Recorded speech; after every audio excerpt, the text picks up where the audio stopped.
Bonjour. Comment le Christ roi a-t-il été préparé par l'Ancien Testament, de manière à être compris par ses disciples, qui étaient d'abord des Juifs, nourris de l'Ancien Testament. Aujourd'hui, le premier Isaïe. Le premier Isaïe nous amène à l'époque du roi Akaz, et à l'époque où un grand empire, l'empire assyrien, menace d'invasion toute la région. À cette époque-là, Israël était divisé en deux royaumes. Un royaume autour de Jérusalem, où est donc le roi Akaz et Isaïe, et un royaume autour de Samarie, une petite ville bien développée, et qui facilement, vous allez le voir, va faire une alliance avec Damas. Damas qui, comme vous le savez, est au nord-est d'Israël. Quant au royaume d'Assyrie, retenez la ville de Ninive. Donc on est plutôt dans l'Irak actuel. Donc voilà Ninive qui menace. Or, dans le petit royaume de Samarie, Isaïe nous dit que les rois sont des adolescents. Effectivement, il va y avoir 5 rois en 10 ans. Et ce royaume veut donc faire une alliance avec Damas contre Ninive et complote contre Jérusalem pour intégrer Jérusalem dans leur coalition. Alors vous comprenez que le roi Akaz à Jérusalem est un peu nerveux. Voilà les frères, parce que Samarie ce sont des Hébreux, ce sont des Juifs. Voilà les frères de la même foi qui complotent contre nous pour nous intégrer dans leur coalition contre Ninive, alors que nous, à Jérusalem, on voudrait faire la paix, payer un tribut à Ninive, et puis c'est tout. On a compris qu'ils sont plus forts. Le roi Akaz est pris d'un mouvement de panique. Et vous savez ce qu'il fait? Il sacrifie son fils au feu. On appelait ça les Molochs, dans la vallée de la Géhenne, juste en dessous de Jérusalem. Ce type de sacrifice n'est évidemment pas un sacrifice demandé par le Seigneur Dieu. C'est un sacrifice magique. Si vous voulez, il pratique de l'occultisme. Il fait comme les païens qui les entourent. Il fait un rite pour essayer de conjurer le mauvais sort, pour changer le destin. Tout ça, ce sont des idées païennes. Isaïe, lui, se met en prière. Voici le récit de vocation d'Isaïe. Isaïe, chapitre 6. Il voit, je vais résumer, il voit dans le temple le Seigneur Dieu Sabaoth sur un trône, c'est-à-dire il le voit comme roi. Et puis il voit des séraphins aux 6 ailes qui s'écrient l'un à l'autre « Saint, Saint, Saint », avec de la nuée, avec les portes qui vibrent. Voilà, Dieu comme roi. Et donc, comme roi des rois, et donc comme plus grand que l'empereur de Ninive, et plus grand que le roi de Damas et que le roi de Samarie. Voilà qui donne au prophète Isaïe une autorité, une assise et une sécurité. Isaïe chapitre 6. Chapitre 7. Oracle du Seigneur.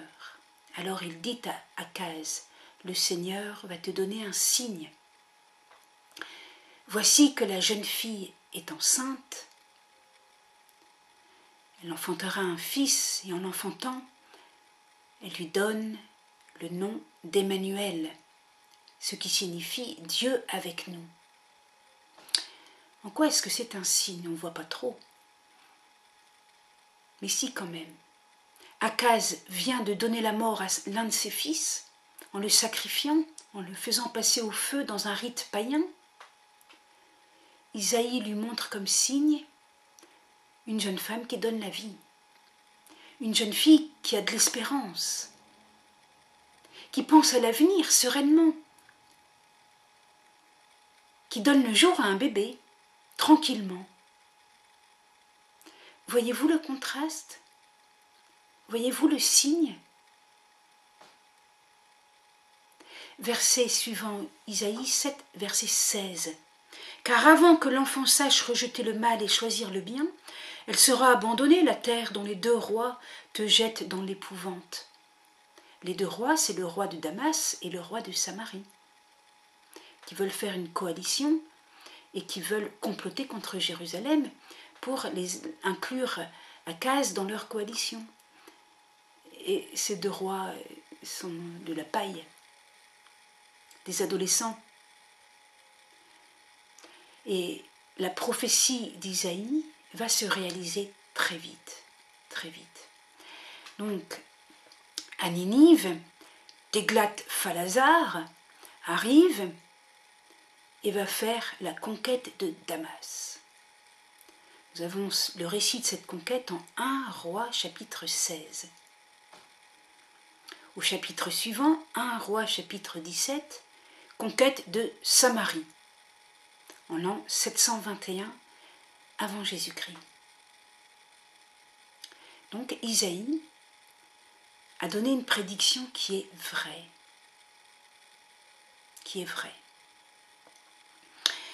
Je voudrais ici ouvrir une parenthèse qui n'est pas anodine. Quand Tiglath-Phalazar a conquis Damas, il a mis à Damas un autel pour ses dieux. Or, cet autel était très somptueux, avec un trône et avec des séraphins. Et Akaz est allé faire un traité de paix avec Tiglath-Phalazar à Damas et il a vu ce temple et cet autel. Et quand il rentre à Jérusalem, eh bien, il restaure le temple et il met un autel sur le modèle de l'autel assyrien. Alors, certains exégètes disent, regardez, les religions assyriennes sont inspirées puisque la religion biblique copie. Elle copie l'autel. Oui, mais remettez les choses à leur place. La copie d'une œuvre artistique, c'est une copie d'ordre culturel. Comme aujourd'hui, par exemple, à Rome, on va trouver des œuvres chrétiennes inspirées de la Renaissance italienne. Mais c'est tout. Ce n'est pas la Renaissance italienne, loin de là, qui est à l'origine de la foi chrétienne. Loin de là. D'accord ? Je dis cela parce que l'ordre des chapitres a quand même son importance. Isaïe reçoit sa vocation, ensuite il prophétise que le roi de Damas et le roi de Samarie vont tomber aux mains de l'empire assyrien, ensuite cette prophétie se réalise, et ensuite Akaz copie l'autel assyrien. Donc au moment de la vocation d'Isaïe, Isaïe n'est pas devant un autel assyrien. Il n'est pas inspiré par une religion étrangère, par l'idée des séraphins et du trône divin d'une religion assyrienne. D'accord ? Puisqu'il a eu sa vocation avant qu'on copie l'autel. Je vais lire une phrase de la Congrégation pour la doctrine de la foi, déclaration Dominus Jesus, 6 août de l'an 2000, paragraphe 8.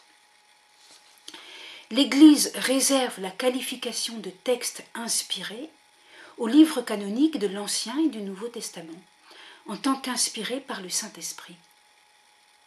Voilà. Ça ne veut pas dire que les peuples païens ne sont pas conduits peu à peu par le Saint-Esprit à être préparés à recevoir la révélation. S'il n'y avait pas le Saint-Esprit un peu partout, y compris chez les païens, personne ne pourrait reconnaître Jésus le Messie. Puisque c'est l'Esprit Saint qui nous fait reconnaître que Jésus est Dieu. Ceci dit, l'inspiration, c'est seulement dans l'Ancien et le Nouveau Testament. L'inspiration du Saint-Esprit pour les textes inspirés seulement. D'accord ? Donc il ne faut pas faire une espèce de mélange au nom de l'histoire des religions qui finalement n'a pas de raison d'être. Je continue l'histoire d'Isaïe. Isaïe, il nous a appris une chose importante que nous allons retenir toujours. Dieu est le roi des rois. C'est cela qu'il faut retenir. J'ouvre une autre petite parenthèse. L'enfant, c'est qui cet enfant de la jeune fille? Ben, on ne sait pas. C'est pas marqué que c'est Ézéchias. Isaïe ne va pas le dire. Et pourtant, Isaïe va vivre au temps d'Ézéchias. Et il ne va pas clarifier les choses en disant ben voilà, j'avais parlé de toi au moment de ta naissance. Pas du tout. Il n'a pas clarifié les choses. Jamais Ézéchias n'a été appelé Emmanuel. Alors vous me direz, mais le midrash juif sur Exode 18.5 fait allusion à ce texte en disant que c'est Ézéchias. Ézéchias est un roi qui a donc succédé à Akaz et qui a vécu 20 ans après la chute de Samarie une aventure pas ordinaire. Il était donc à Jérusalem. À Ninive, ce n'était plus Téglat-Phalazar ni Sargon II, mais c'était Sennachérib. Vous voyez, les générations se sont succédées. Et Sennachérib fait aussi une conquête. Il fait le siège de Jérusalem. Mais soudain, il est appelé pour une affaire à Ninive, il fait demi-tour. Alors, on s'écrie, miracle, miracle, Dieu est avec nous. Dieu nous a protégés. Voilà la belle histoire du roi Ézéchias. Et pour la raison pour laquelle les Juifs disent, Isaïe parle d'Emmanuel, ça veut dire Ézéchias. Alors il y a des exégètes chrétiens qui disent, oui, il faut faire comme les Juifs disent. Cet enfant annoncé, c'est Ézéchias, et la jeune fille, c'est une reine. C'est pas clair. Le moins qu'on puisse dire, c'est que c'est pas clair. Alors le pape Benoît XVI dit « Cette lecture n'est qu'une hypothèse qui ne peut être vérifiée d'aucune façon. Et il convient de lire le texte d'Isaïe 7,14 comme une question ouverte, une parole adressée à l'humanité. » Voilà, dans l'enfance de Jésus, Paris 2012. Voyez-vous, c'est une question ouverte. Plus tard, 150 ans avant Jésus-Christ environ, ce livre d'Isaïe va être traduit en grec. En hébreu, nous avions « la jeune fille est enceinte », le mot « alma », qui ne veut pas dire la Vierge. Le mot hébreu pour dire vierge serait plutôt « bétula », qui veut dire « femme », mais qui, dans une acception juridique, signifie « vierge ». Donc, alma, c'est jeune fille, mais en grec, on a parthénos. Alors là, c'est vierge, la Vierge. Autrement dit, au moment de la traduction du texte d'Isaïe en grec, il y a une nouvelle révélation. La révélation qu'il y aura une Vierge qui enfantera. Étonnant. Alors, une autre petite modification, dans le texte hébreu, on avait « elle lui donnera le nom » d'Emmanuel, et dans le texte grec, on a « tu l'appelleras Emmanuel », autrement dit « Akaz l'appellera Emmanuel ». Donc, une progression de cette révélation. La Bible est une révélation qui progresse de siècle en siècle. L'attente messianique s'affine et se précise, sans jamais être exactement une photo de Jésus quand même. Mais il y a tout de même une précision de plus en plus grande. Alors, saint Matthieu, vous reconnaissez bien, il cite Isaïe, mais est-ce qu'il le cite exactement? Je lis Matthieu 1, versets 21-23. C'est dans le récit de l'Annonciation à Joseph. Elle enfantera un fils et tu l'appelleras du nom de Jésus, car c'est lui qui sauvera son peuple de ses péchés. Or, tout ceci advint pour que s'accomplisse cet oracle prophétique du Seigneur. Voici que la Vierge concevra et enfantera un fils, et on l'appellera du nom d'Emmanuel, ce qui se traduit Dieu avec nous. Donc la Vierge, c'est comme le texte grec, mais là on l'appellera. Autrement dit, on, l'Église, la collectivité, la communauté. Alors que dans le texte grec, c'était tu l'appelleras. Autrement dit, au temps d'Isaïe, Akaz. Alors, Matthieu n'a donc pas décalqué le texte de la Septante. Il a un petit peu modifié. Parce que, effectivement, Jésus, quand il est né, Joseph ne l'a pas appelé Emmanuel. Il l'a appelé Jésus. Par contre, les disciples, une fois qu'ils ont compris que Jésus est Dieu, ben, ils l'ont appelé Dieu avec nous. Il est Dieu, il est Emmanuel.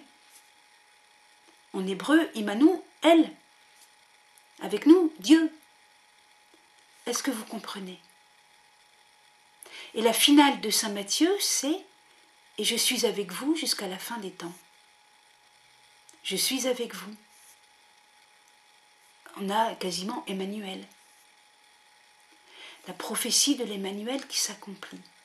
Voilà donc cette prophétie de l'Emmanuel qui s'accomplit et qui a été donnée par ce grand prophète Isaïe, qui est, comme je l'ai dit tout à l'heure, le prophète de Dieu roi, roi des rois, plus grand que Téglat-Phalazar, plus grand que le roi de Damas et que le roi de Samarie, le roi qui nous donne la paix. Je fais maintenant, comme je le fais souvent, une ouverture sur le temps actuel et une ouverture mariale. Il y a eu une apparition à une mystique qui s'appelle Olive d'Anzé. Alors, elle n'est pas canonisée, vous me direz. Oui, mais tout de même, il y a eu une certaine réception en son temps, comme je vais l'expliquer. Au début de l'année 1927, Jésus l'invite à prier pour les chrétiens qui participent à l'Action française. Alors, elle ne sait pas du tout ce que c'est que ce mouvement. Jésus lui explique, ce sont ceux qui veulent des rois, mais c'est moi qui suis le seul roi. À la demande du Christ et avec l'autorisation de l'archevêque de Paris, donc vous voyez, elle avait une reconnaissance, Monseigneur Dubois, les fonds nécessaires à la construction du sanctuaire demandé par l'apparition, le sanctuaire du Christ roi, sont collectés. Et en 1935, le cardinal, un cardinal, c'est donc une reconnaissance encore de l'Église, le cardinal Verdier préside à la bénédiction et à la pose de la première pierre de la basilique du Christ roi, à Paris. Il semble que le pape Pie XII ait écouté aussi la demande de sœur Olive, puisqu'en 1956, le cardinal Feltin consacre le sanctuaire sous le triple vocable « Christ roi, prince de la paix, maître des nations ». Christ roi, prince de la paix, maître des nations. On croirait Isaïe. Alors, ce sanctuaire est construit, consacré, béni, et puis sœur Olive est malheureusement persécutée dans l'église. Elle meurt en 1968. Le sanctuaire du Christ roi, prince de la paix, maître des nations est démoli en 1970. Mais sœur Olive avait noté une prophétie aussi, que ce sanctuaire serait un jour rebâti et que les gouvernants du monde entier, pas seulement français, viendraient apprendre du Christ l'art de bien gouverner. Voilà. Alors, recevez les choses comme vous le voulez. Encore une fois, les révélations privées ne sont pas objets de foi. La Bible, oui. Donc, lisez le prophète Isaïe. Alors, je vous ai donné Olive d'Anzé parce que tout de même, 2 cardinaux et un évêque l'ont bien écouté. mais je veux dire, je ne veux pas imposer une dévotion ou une autre. Voilà. On va s'arrêter là. Merci, au revoir, à bientôt, mais il y a quand même une suite sur les prophéties du Christ.